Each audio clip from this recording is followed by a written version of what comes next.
ఇవాళ ఎరువుల గురించి మాట్లాడే అర్హత జగన్మోహన్ రెడ్డి గారికి ఉందా అని చెప్పి నేను అడుగుతా ఉన్నా. ఇవాళ రాష్ట్ర అవసరాలు గత సంవత్సరంలో మరి ఎరువుల వాడకం చూస్తే సెప్టెంబర్ 10కి 5.06 లక్షల టన్నులు, కానీ ఈరోజు 6.11 లక్షల టన్నులు ఆల్రెడీ ఇప్పటికే ఇచ్చాం.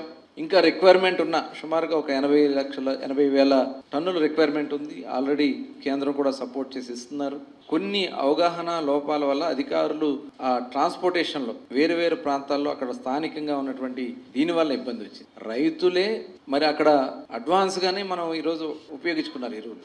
ఇంత అడ్వాన్స్గా కూడా ఇచ్చింది ఒక కూటమి ప్రభుత్వం అనే విషయాన్ని కూడా ఈ సందర్భంగా తెలియజేస్తా ఉన్నా. ఇవాళ కేంద్రం కానీ రాష్ట్రం కానీ అడిగిన వెంటనే కేంద్రం సపోర్ట్ చేస్తుంది. ముఖ్యమంత్రి గారు స్పందించి ఇమీడియట్గా అధికారులందరూ కూడా అప్రమత్తం చేసి ఎక్కడ లోపాలు ఉన్నాయి ఏంటని చెప్పి కూడా సరిచేస్తే మీరు ఇవాళ ప్రతిదీ రెచ్చగొట్టే కార్యక్రమం ఏదో వంకతో ప్రజల్లోకి వచ్చి దాన్ని రాజకీయం చేయడానికి ప్రయత్నం చేస్తున్నారంటే ఒకసారి ప్రజలందరూ కూడా గమనించాలని చెప్పి సందర్భంగా కోరుతా ఉన్నా.